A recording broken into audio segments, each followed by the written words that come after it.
No âmbito jurídico, o que é que existe hoje? Eu sei que você é uma pessoa muito ligada à área tecnológica. Em relação à inteligência artificial, o que é que existe hoje, seja no âmbito do Conselho Nacional de Justiça, seja com experiências nas comarcas, a inteligência artificial já é utilizada hoje no sistema jurídico brasileiro? Veja, nós temos vários sistemas já em funcionamento. Por exemplo, no Supremo Tribunal Federal, né, lá você já tem, se eu não me engano, o Vitor, se eu não me engano o nome dele é o Vitor, que ele já seleciona jurisprudência, ele já condensa ali as informações para os ministros julgarem, né? É uma espécie de automação. No STJ também a gente já tem alguns. Aqui na Paraíba, no Tribunal de Justiça da Paraíba, de maneira também inovadora, nós temos a Sebastiana, que é uma homenagem a Jackson do Pandeiro, né? A música Sebastiana, bacana, viu? que ele já faz uma seleção também, ele já ajuda lá a corrigir vários erros e também ele já apresenta sugestões. Quando a gente vai assinar uma sentença, se ela é de mérito ou não, a gente tem que registrar qual tipo de decisão. Então ela já sugere para a gente e a gente ganha tempo e ela está se desenvolvendo.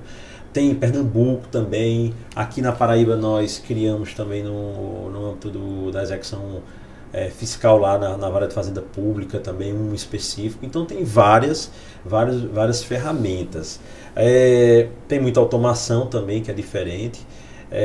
O que eu falo sobre a inteligência artificial, eu sempre tenho um olhar também muito crítico em relação a tudo. Não que eu seja contra, mas eu prefiro também fazer o questionamento em relação a isso. Nós estamos vivendo, e não só o direito, não só a área judiciária, não só o judiciário, os estudiosos falam que é a quarta geração da Revolução Industrial.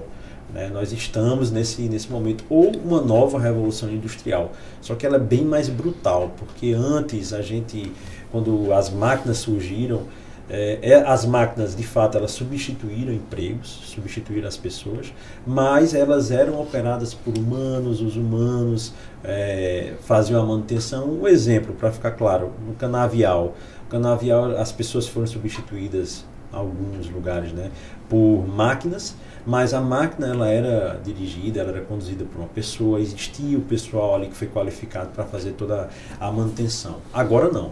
Agora nós, né, algumas pessoas, algumas funções estão sendo substituídas por máquinas. Então assim, é muito impactante isso aí, a gente não sabe a repercussão que isso aí vai dar, né, vai ter no mundo ainda. Então isso aí a gente tem que trazer também essa discussão para o judiciário, para a advocacia, para o Ministério Público, precisa, porque não se engane, existem decisões que de fato elas podem ser tomadas por robô. Decisões simples.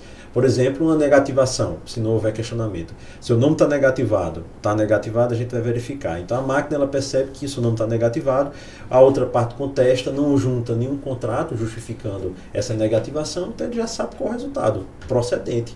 Ganho de causa, para falar de maneira mais vulgar. Ganho de causa e ele só fixa a indenização. O que a gente precisa é se emancipar, eu sempre defendo isso, a gente tem que emancipar a essa chegada dessa tecnologia e colocar como papel fundamental, principal, o fator humano, para que quem aperte o último botão seja o humano. Porque se a gente não se emancipar, a tecnologia está aí, né? Ela está substituindo todo mundo, eu fico muito preocupado com o resultado disso daí. Então a gente precisa enfrentar essa questão. Há quem diga, não, vamos esperar a inteligência artificial trabalhar para depois a gente regulamentar, porque essa regulamentação pode limitar a criatividade.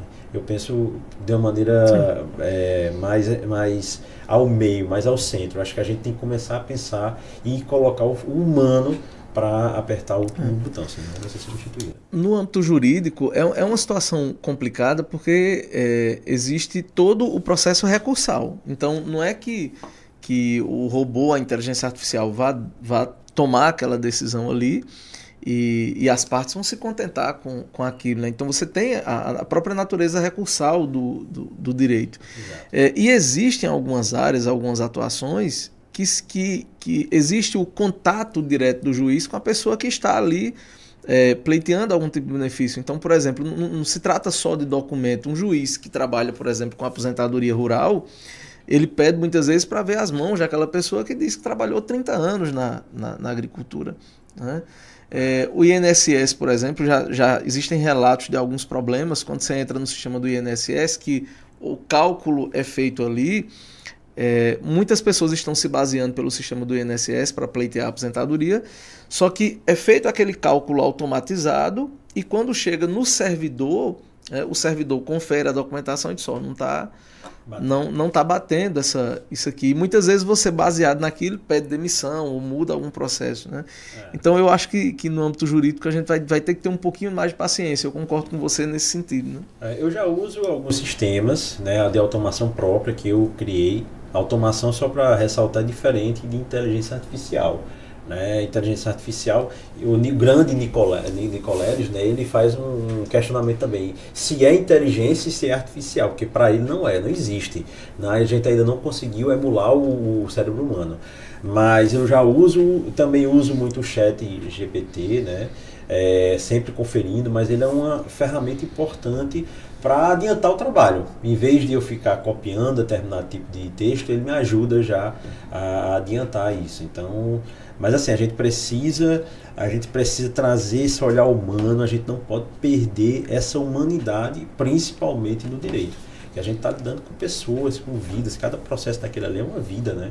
Então a gente precisa tomar cuidado com isso daí. Não pode delegar jamais a máquina.